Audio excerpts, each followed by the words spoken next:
coming up... He slapped her bum as hard as he could. Thankfully, she burst out laughing while I died inside. My daughter just said, does that man have a baby in his tummy? Just want the earth to swallow you up and spit you out in your living room. Daytime sex has come back. Has it? Sometimes. Then my daughter came walking in our bedroom and asked me why I was kissing Daddy's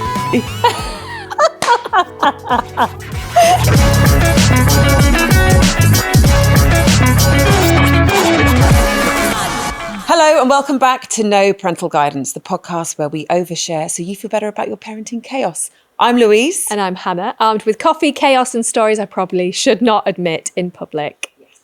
So one thing I find is the is the school clubs. We have this thing at school where on Thursday they went back to school, and then on the Friday evening at 6 p.m. the clubs were released. Mm-hmm. So you know that every parent has set their alarm for 5 minutes to 6. Yes. And they've found out what kids they want to do. I was on the train on the way back from London, had to phone my husband, he was getting the laptop, he was looking after the 3 kids on his own. It was stressful, they were throwing stuff. And I was like, oh my God, Bradley was like, I want to do hockey on Friday. Never played hockey in his life, never liked it, never shown any interest. I was like, but you do gymnastics on a Friday. And I found myself arguing with a 9-year-old that he needs to do this class. And then I thought, I'd rather you didn't do it because it's me being taxi even more on a Friday evening. Yeah. How do you balance clubs and things? There's so many, and you can relate to this. You've got 3 kids with so many different clubs. Some of them are at the same time. Yeah. You have to juggle. You have to kind of hope that other parents can you take my kid there and can you bring them back? And it's a lot. It is a lot. And you're right. When you get that kind of, it's like getting tickets to, trying to get Oasis tickets. Everyone was on Ticketmaster, go now. And it's the same with clubs. So my little boys, I'm desperate for them to be musicians. So I used to play the clarinet and piano, and I used to be in an orchestra at school. I used to love it. Oh. And I mean, I was but I loved it. Yeah. And did GCSE music. And I've always thought I want my kids to play an instrument. Now, they don't like music. They don't practice. They're not interested in it, but the school encourage it. So I was like, I'm going to get them to read music as much as I can. So I paid a lot of money for them to have piano lessons, and they wouldn't practice at home. And I was like, come on, if you want to improve, you've got to practice. I was heavily pregnant with Annabelle, and we went to watch Bradley in one of his music lessons. And it was so hot in the room. I remember sitting there and I was like, oh my God, when you're so tired and you're heavily pregnant. I was like nipping my skin not to fall asleep. Oh gosh. I turned around and my husband was like this. Fast asleep during the school music lesson. Oh no. And I was like, for God's sake, Andy, you can't do nudging him. And then we went to watch them in this orchestra at school. And when everyone stood there and everyone's clapping, going, oh my God, no photography because everyone wants to capture this moment. And then they get the violin, the bow up, and they're like, I was just about to say, the violins it took me to the edge. It took me to the edge. I tried to But mine never practiced at home, so I've never experienced that. Well, yes, mine did. And what was that like? Noisy? I mean, you might as well put nails down a chalkboard. Oh, God, really? And it was just after a while. And the thing is, you're like, oh, this sounds really good. This is great. And then you're like, should we do something else now? And again, you feel like, it's tricky because you want to encourage them and be really enthusiastic, which I was. But when you're on a Zoom call or you're just trying to get some inner zen and you can hear you're like, this is not nice. This is not nice. And then there was the orchestra, the Christmas orchestra, and all the parents. I mean, actually, to be fair, there were some parents just giggling, you couldn't help but giggle because it was that bad. Really? And the poor music teacher, he must have known that it wasn't that great, but still feeling yep. This is great, guys. This is great. But yeah, when I first became a mum, I had the whole they have to do this club and this club and this club and this club. And I kind of feel like I've relaxed a bit more. Third one, I'm like, you can do your ballet. You got your stage coach. To be fair, she has just started football and swimming. Yeah, actually, no, I take it back. It's still a lot. She has a club every day. It's a lot. It is a lot, yeah. But I have given up rainbows. What's that? It was one where she had to take that bear. Oh, God. And write about the bear. I was like, no, it's like brownies. Yeah. It's like brownies. Couts? Scubs? Oh, my God. Counts and Cops cups. and scouts.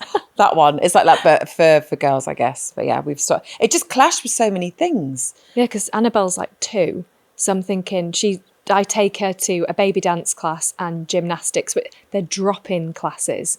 So it's great. So if I'm busy but with Bradley and Logan, the clubs I used to take them to. Yeah. I remember once, this is so cringe. I actually cringe about it. We got this babysitter to come round, and she came round once at 10 o'clock till 2. 10 in the morning till 2 in the afternoon. And she was like, is there anything you'd like me to do? And I literally set up my sitting room as like an Olympics. Like as he had an activity to do there. He had an activity to do there. Then he could have a snack. I even put like the snack in between the activities. Wow. And I was like, and then he could do this and then go for a walk, and I'd written it down. I was like, she must have thought, oh, off. Like, just go out. He will sit and watch Peppa Pig with me for 4 hours. Like, what? Was this your first child? First, obviously, yeah. Of course. Yeah. And I thought, oh my God, it's so cringe. And then with Logan, my second, it was like, he just kind of, we did clubs, but they were joint clubs together. Yeah. But then I've had like an age gap. So Bradley and Logan were sort of 7 and 5 when I had Annabelle. And now I feel like I don't do as much with her. I have that pressure where I think, the boys are doing too much, where they do an after school club, then an evening club. Wow, yeah. So, and that's a lot. And they start school at like 7:45 every day. Yeah. So a long day for them. And then for Annabelle, I think I'm not doing enough. I don't think, because the boys could do it, but she's way more advanced than they ever were. And I'm like, where is it? Constant battle with parenting. A constant battle. It really is. It really is. And it's funny, I read somewhere, and I can't remember where it was now. We do all these clubs like football and swimming and all of them. And I think the percentage is something like only 0.4% of kids actually become professional at what they do. It's ridiculous, isn't it? Like no one's, you see parents, taking their kid to football and like, they're going to be like Beckham. I can see it. And they're like, you're probably not. I feel like the people that message us with their fails, we should give them a name. You know how like Taylor Swift has Swifties? Yeah. We should need to give them a name like, I don't know, what could it be? The NPGs, or is that a bit weird? The MPG nets. The MPG nets, maybe even people listening can think of a name that and send it in to us. What should they be called? So especially when they're being like anonymous. Because it's very brave, noble, brilliant to send in their fails, especially when some of the stories are absolutely brilliant. And we do get loads, so please do keep sending them in. But we need to give you guys a name. We need a cool name. A cool name. But because we're probably all sleep deprived and can't think, if anybody, if anybody can have a think, send them in. What about the diehards, the diehard fans? No, maybe not. I've got one from Steph on Instagram, and she says, my son was about 3. We were shopping in Primark, whatevs. When he spotted a woman in shiny pleather trousers. She bent down to pick something up, and before I could stop him, he slapped her bum as hard as he could. The sound echoed around the store. She spun round, horrified, and he just shrugged and said, I wanted to know what her trousers sounded like. Thankfully, she burst out laughing while I died inside and apologised. Oh my God. Sorry, how old's this kid? Oh, 3. 3. I mean, it's a good job he wasn't like a 16-year-old. I know. You'd really get away with it then, would you? My son's 24. I wonder what that sound was like. It is a good sound, actually, like isn't a good it? slap. Good slapping sound. But it's so innocent as a kid. It isn't is. It is. But can you imagine that poor lady who got like the receiving end of the slap, being like, oi, oi. Oh, I don't know. I mean, if it was a good slap, she might be like, oh, that is quite, what is that? Oh, it's a 3-year-old in nappies. Just slapped my arse in Primark. Nice one. Yeah, but the poor mum, though, as well, you'd be like, I'm really sorry. But you can't control, like, with your kids when you go, it's always when they're, like, you're at the checkout and they'll be like, Mummy, why is that man so fat? And you're like, oh my God, Jesus. Or like, why have they got a spot on their face? Or like, just something that is could be so offensive or upset somebody so much, but you almost know that they're going to do it when they start talking, because they're staring at them, aren't they? They're staring at said person, and you're like, you're going to say something now, and you're like, let's just go, la la la la la, anything. Let's sing a song here, have a snack, take my phone, anything, just so you don't say what I know you're going to say, because there's no filter.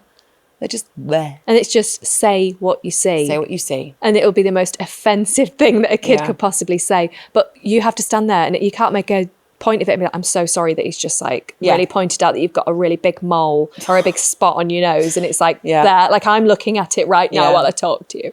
You can't do that, can you? No, but yeah, my daughter did that, and we were doing like, you know, the self-checkout in Sainsbury's, and there was a man next to us who well, you know, my daughter just said, does that man have a baby in his tummy? And you're just How like, embarrassing. and you're like, and he can hear, he's heard everything. Yeah. But you just got to be like, no, men can't have babies. But why is it so big then, mummy? It's when the parents go, oh my God, you can't do anything, can you? No. You just have to remove yourself and your child. And you can't tell them off because they're not doing anything wrong. No, they're just, you know, you just want the earth to swallow you up and spit you out in your living room. Right, moving on. Okay. And this one is also anonymous. I love how they stay anonymous. That was messaged into our Instagram. When my son had chicken-pox, he had spots right inside his bum. Ooh. I know, bless him. He begged me to scratch it, and obviously I said no way.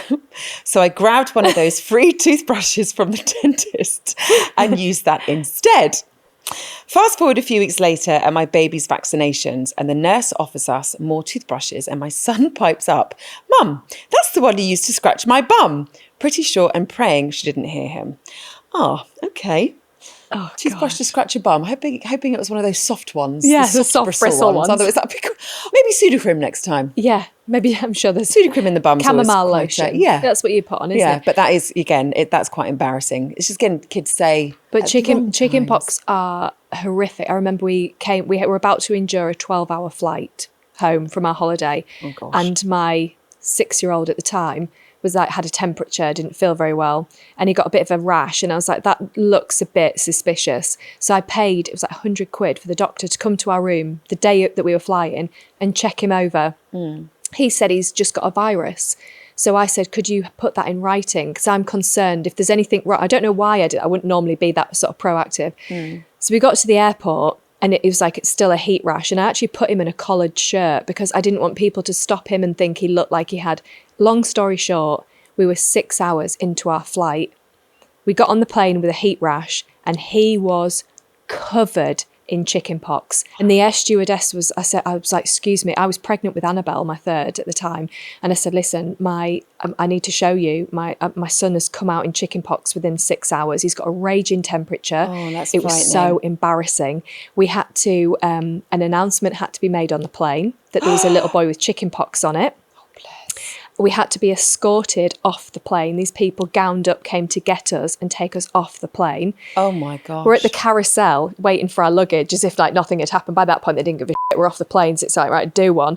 And then Logan's there literally covered in spots with this like Harry Hill shirt on, and I'd put him in Andy's baseball cap.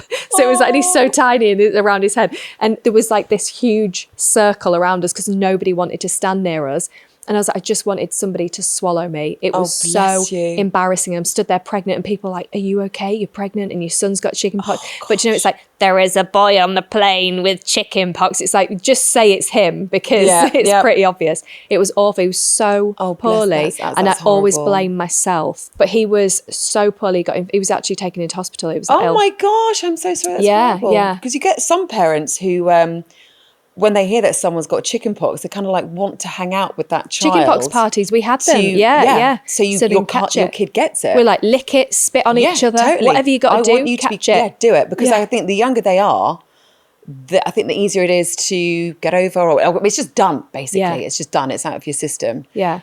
So I know you can get a vaccine for it. So I mean, obviously I'm not medical expert. I have to say that every episode. I know, and I just thought because we've said obviously Sudocrem in the bum as well. Yeah. I don't know if that's the right thing to do. We're not medical professionals. We are just inexperienced mums trying to wing it. But my daughter, I paid for her to have the vaccine because I was so worried that she would get scarred like my middle child. Yeah. But that was the worst flight I've ever had because we were a few gin and tonics deep at this point. We thought the kids would sleep on a night flight.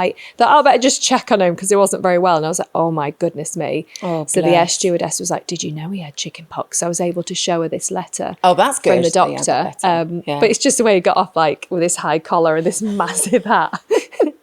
He's got chicken-pox. Anyway, you can't do anything, can you? You can't. You just got to get on with it, really, haven't you? So this came from a friend. We're in lovely sunny Crete having an absolute blissful time until my son decided to wait on the balcony. Lad. I thought I was being clever by pouring some water to wash it away, but instead it trickled straight over the edge onto the balconies below. Cue very confused holidaymakers looking up covered in water while I tried to disappear. He's taken a sugar puff over the balcony onto people downstairs. Oh no. Because boys doing bush wees, they're just, if they need to wee, they are going to wee. They're going to get out maybe just over the balcony on holiday. Does it say how old the kid was? No. Was it the dad? I was going to say. Husband and dad's too much. Didn't want to wake the kids. The kid's nearly two. Oh, well, you know what? She tried to wash it away with water. I guess it's just the fact that it kind of comes down to someone else. Can you imagine people having a nice romantic glass of wine on the balcony? You got yourself dressed up for the evening, had a nice shower, washed your hair. No dry shampoo in sight. No dry shampoo. Oh dear. Talking of couples having a nice time, this one was sent to me personally, so I know it is, but I will keep them anonymous. I was having some private time with my husband when my daughter came walking in our bedroom and asked me why I was kissing Daddy's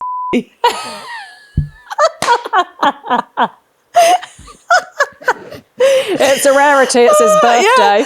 Yeah. Absolutely mortified and put on the spot, I simply replied, Daddy has an ouch and Mummy was kissing it better. I praised so hard this story is never shared with her teacher or friends. I've told some of my mates and they found it very funny, so I thought I'd share it with you on your fantastic podcast. Aww. I mean, kids walking mortified. I wonder how old her daughter was at the time. Because it gets to that age where they won't just go to bed. When you're like, just go to bed. Just go to bed. I get sometimes grit my teeth and my elder, go to bed. Have you ever been caught by your kids? Yeah. Have you? Yeah. And I was like, oh, Daddy's tickling me. Oh my God, I couldn't think of Stop anything it, Daddy, worse. stop tickling me. Oh, no. But don't really. Yeah. Oh no. Yeah, just once. And he was like, enough. He was like, what are you doing? And literally that, I was like, oh, Daddy's just tickling me. My mum caught me once. Oh no. As a 20-year-old. Really? Yeah, it was really awkward and it was something that we've never discussed since. Have you not? And it was a very interesting position. What was it? Tell me everything. Come on, we're on the sofa now. I've told you about my morning after pill. Come on. No one's listening. Let's go. I was in my mum's flat and when you walk in the front door, you're kind of like straight in the kitchen.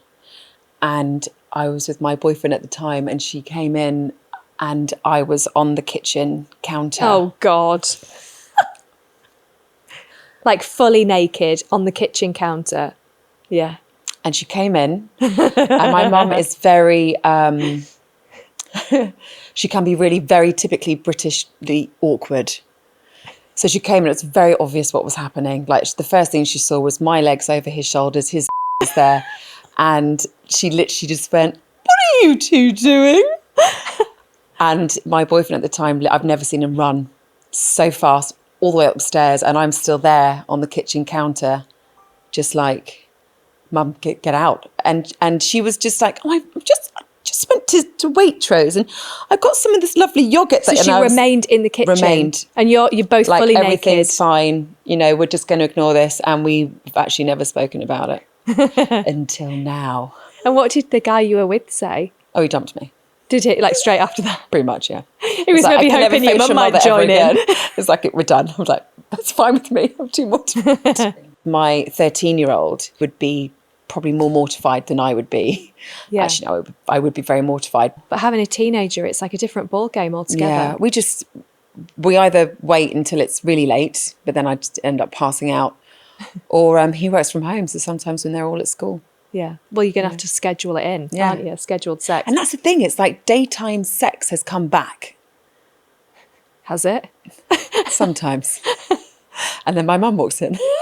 Honestly, and that's a brilliant story. I'm sure there's so many people listening that are like, I've got a story. They need to send these stories. Yes. Have you ever been caught? Have you ever been caught in a compromised position? Literally. Or like where is the worst place?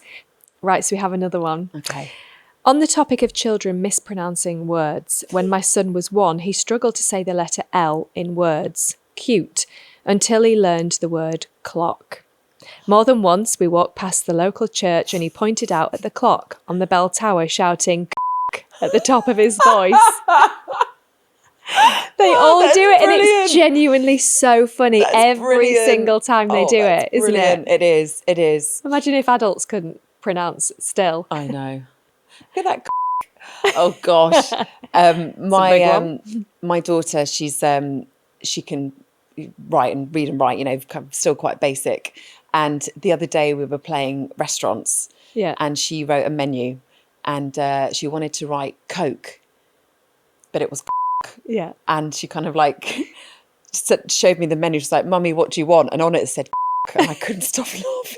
I was like, and then Jessie was like, "Yeah, she'll have one of those." And I was like, "Oh God, here we go."